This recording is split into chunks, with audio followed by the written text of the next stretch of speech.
नमः शिवाय, नमः शिवाय, नमः शिवाय दोस्तों। सभी को प्रणाम दोस्तों, सभी गुरु भाई बहनों को प्रणाम।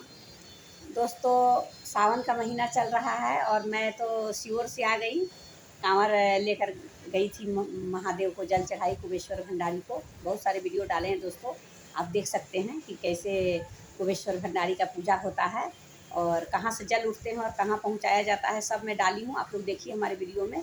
आप लोग जाइएगा तो हमारी वीडियो देखिएगा तो बहुत सारे हेल्प भी आपको होगा कि किस तरह से कांवड़ डालते हैं और कैसे पूजा होते हैं। और दोस्तों, अभी तो हमारे पतिदेव भी गए हैं कांवर लेकर, वो गए हैं हरिद्वार दोस्तों। आज चौथे दिन हो गया उनको, नीलकंठ पर गए थे। एक दिन तो नीलकंठ लग गई उनको जल चढ़ाने में। और अब कांवर लेकर रास्ते में हैं और रुड़की तक आ गए हैं दोस्तों। अब देखिए कब तक पहुंचते हैं यहाँ दिल्ली। तो जल भी है 25 तारीख को कि 24 को जल है, ऐसी ही है दोस्तों। मुझे उतना सही ढंग से भी पता नहीं है। 23-24 को जल है, 2 दिन का। तो देखिए उनका कब तक कांवर लेकर दिल्ली तक पहुंचते हैं दोस्तों। आगे तो महादेव भी जाने कि उनकी महिमा क्या है दोस्तों। तो मैं यही कहना चाहती हूँ दोस्तों अपने वीडियो के माध्यम द्वारा कि जो भी हमारे बाबू सोना लोग हैं, जो भी हमारे बच्चे हैं, जो हमारे वीडियो देखते हैं, उन सब से हमें यही हाथ जोड़ के प्रार्थना है, अनुरोध है मैं आपसे प्रार्थना करती हूँ कि अपने मम्मी पापा को लेकर जाइए एक बार कुबेश्वर धाम। वहाँ दर्शन कराइए, बहुत अच्छा लगता है दोस्तों। वहाँ कहते हैं ना कि झील की नगरी है, बिल्कुल पहाड़ हैं, झील है और झरने हैं और बहुत सारे तालाब हैं, नदियाँ हैं। बहुत मतलब देखने में आपको इतना अच्छा लगेगा, मतलब मन बहुत खुश हो जाता है दोस्तों। एकदम चारों तरफ ही हरियाली हरियाली है बिल्कुल। और अभी तो सावन का महीना है दोस्तों, बारिश हो रहा है, इतना अच्छा लगता है कि मत मेरे को तो आने का मन नहीं कर रहा था दोस्तों। बहुत मन लगा। मैं 4 दिन रुकी, 3 दिन रुकी, चौथे दिन हमारी गाड़ी थी। तो मन बिल्कुल लगा कि महादेव में ही वहाँ जाकर मन बस गया। मैंने वहाँ पूजा किए। कहते हैं कि कंकर शंकर का पूजा करते हैं तो मनोकामना पूरा होता है। तो मैंने टीवी पर मैं प्रदीप मिश्रा जी की, गुरु जी की कथा सुनती हूँ, शिव महापुराण कथा। आप लोग सुनते हैं कि नहीं सुनते हैं? आपकी मम्मी सुनती है कि नहीं सुनती है? आप हमारे वीडियो में जाके कमेंट करके बता सकते हैं दोस्तों। तो मैं उनसे जुड़ी हुई हूँ, गुरु जी से। उनका हर कथा थोड़ा बहुत सुनती हूँ और उनकी उपाय भी बहुत अच्छी रहती है दोस्तों। उनका उपाय करने से बहुत सफल भी होता है और बहुत जल्दी ही फल प्राप्ति होता है दोस्तों। तो मैंने भी बहुत सारे उपाय उनके किए हैं, जिससे हमें भी मन की शांति मिली है, हमारे भी अधूरे कार्य पूरा हुआ है दोस्तों। तो मैं चाहती हूँ कि आप एक बार सीहोर ज़रूर जाइए और सीहोर जाकर वहाँ का रुद्राक्ष लाइए और उस रुद्राक्ष को धारण कीजिए। उस रुद्राक्ष से सुने हैं कि बहुत बड़े बड़े बीमारी दूर हो जाता है और हर परीक्षा में आप सफल होइएगा, गुरुजी बताते हैं दोस्तों। तो मेरा भी अनुभव है, मैं भी बहुत बार बहुत संकट चारों तरफ से घेर लेता था दोस्तों। बहुत निराश हो जाती थी, लेकिन गुरुजी का टीवी पर प्रोग्राम देखते थे और उस प्रोग्राम से बहुत सारे उपाय किए और उस उपाय से मुझे बहुत मन की खुशी हुई और मेरा बहुत सारे अधूरा काम जो अटका हुआ था, जो बहुत जल्दी ही पूरा हो गया। महादेव के कहते हैं कि जो महादेव के भक्त हैं, महादेव उन पर अपना कृपा बनाते हैं, उन पर दया करते हैं। तो मुझ पर जैसे दया किए महादेव, वैसे आप लोग पर भी दया करें। मैं यही महादेव से मांगूंगी कि हे महादेव, जैसे आपने मुझ पर दया किए, ऐसे हमारे श्रोता भाई बहन पर, हमारे गुरु भाई बहन पर, सभी पर दया कीजिए, सभी पर अपना प्यार बरसाइए महादेव, सभी का दुख दूर कीजिए। मैं यही कहना चाहती हूँ दोस्तों कि आप लोग अच्छे इंसान बनिए और अपने माता पिता का सेवा कीजिए। माँ से बढ़कर सेवा कुछ भी नहीं है। जो जन्म देने वाली माँ आपको 9 महीना पेट में रखती है और हर दुख सुख झेल कर आपको पालने में, पोसने में पूरी जीवन निकाल देती है दोस्तों, कहीं नहीं जा पाती है। और जब उनके घूटने का टाइम आता है दोस्तों और आप लोग का शादी ब्याह होता है, तो आप लोग अपने पत्नी में फंस जाते हैं, अपने माँ बाप को अनदेखा कर देते हैं। नहीं दोस्तों, कभी भी थका मंदा आप आइए, अपने काम कर कर अपनी मम्मी के पास पहले जाइए और मम्मी के सर पर, मम्मी के पैर पर सर रख कर 2 मिनट आप दुख सुख बतिया लीजिएगा दोस्तों। तो माँ के दिल का तसल्ली मिल जाएगा दोस्तों। माँ से बड़ा कुछ भी नहीं है इस संसार में दोस्तों, माँ से बड़ा कुछ भी नहीं है। जो अपना माँ को समझ लिया ना, उसको भगवान भी समझते हैं। ऊपर वाले देर नहीं करते हैं उसके दुख दूर करने में। और जो अपने माँ को नहीं समझा दोस्तों, चारों तरफ से ठोकर खा लेगा। चाहे वो कुछ भी हो जाए, उसे ठोकर खाना ही दोस्तों। और ठोकर खा के एक दिन अपने माँ के चरणों में वो जरूर गिर जाएगा दोस्तों। इसीलिए कहते हैं समय रहते वक्त रहते आप लोग संभल जाइए, अपने माँ बाप का सेवा कीजिए, अपने बड़ों जनों का इज्जत मान सम्मान कीजिए, अपने दादा दादी का भी सेवा कीजिए, अपने दादा दादी का भी इज्जत मान सम्मान कीजिए। माँ के दादा दादी हैं तो माँ बाप है, अगर दादा दादी नहीं रहते तो माँ बाप कहाँ से आते दोस्तों। दादा दादी हैं तब माँ बाप हैं, और माँ बाप हैं तब आपका अस्तित्व है। तो तीनों चीज़ बहुत मायने रखता है दोस्तों अपने जीवन में, और ये तीनों धरोहर बहुत मायने हैं दोस्तों। अगर ये तीनों चीज़ को आप लोग समझ जाइएगा तो आप लोग इंसानियत का हर पाठ पढ़ लीजिएगा।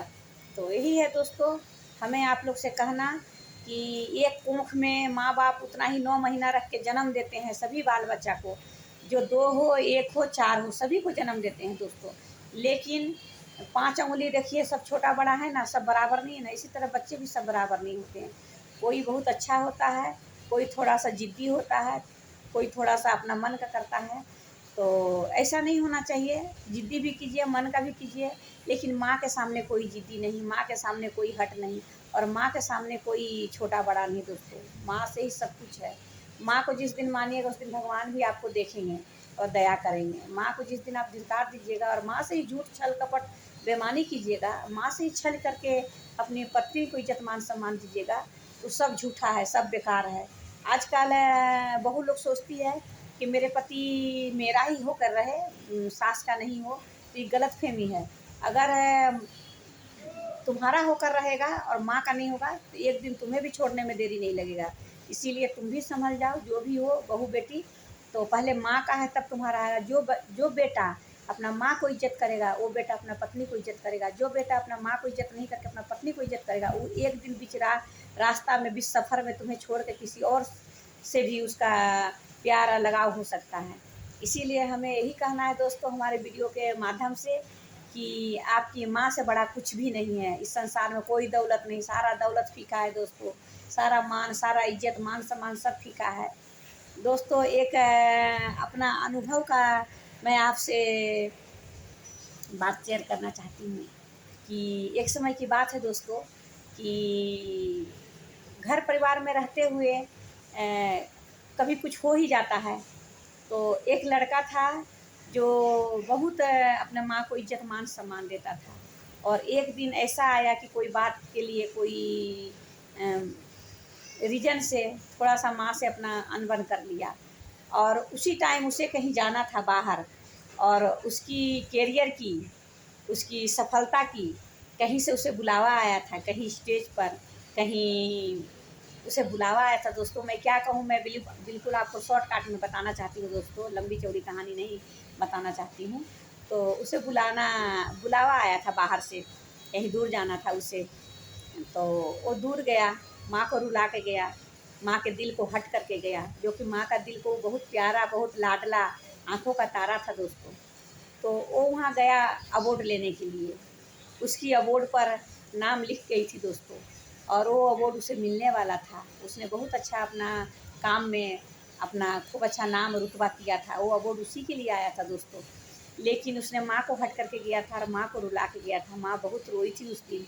उस दिन माँ के लिए लगा था कि आज मेरा बेटा मुझे क्या बोल दिया, जो मेरा बेटा कभी कुछ नहीं बोलता था। माँ को बहुत बहुत आँखों में आंसू आया था दोस्तों।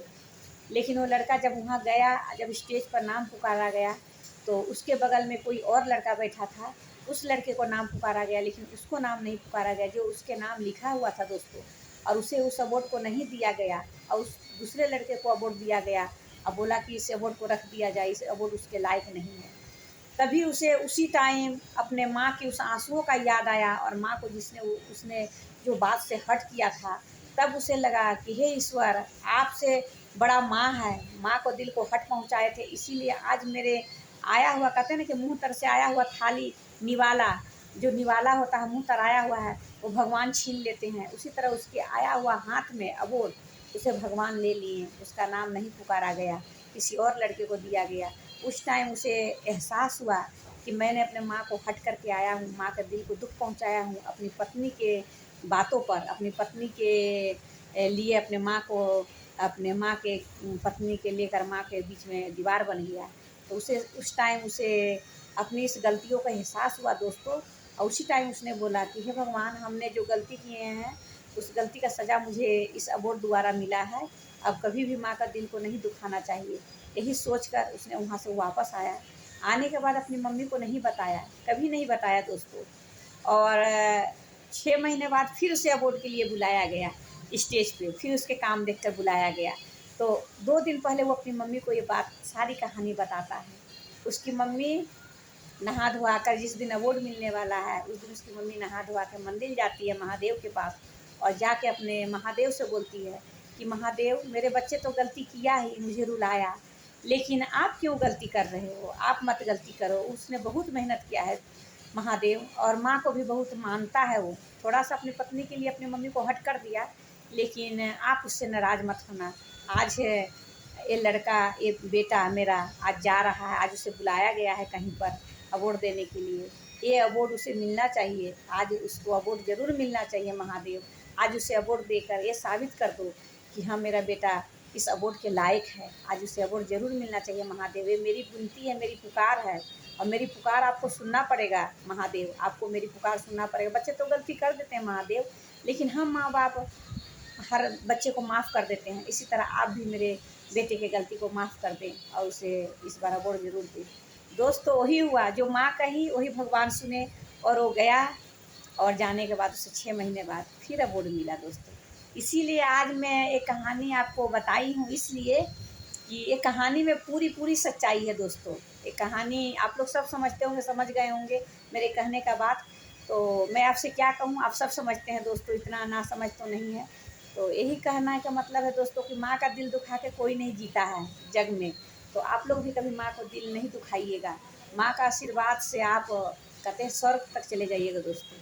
अगर हमारी कहानी अच्छी लगी आपको तो हमारे कहानी को आगे बढ़ाइए, और लाइक कीजिए, कमेंट कीजिए, शेयर कीजिए मेरी वीडियो को। और कैसा लगा मेरा वीडियो सब आप लोग, जो भी मेरे श्रोता लोग भाई बहन हो जहाँ से भी देखते हैं, हमारे वीडियो को आगे बढ़ाइए दोस्तों। नमस्ते दोस्तों।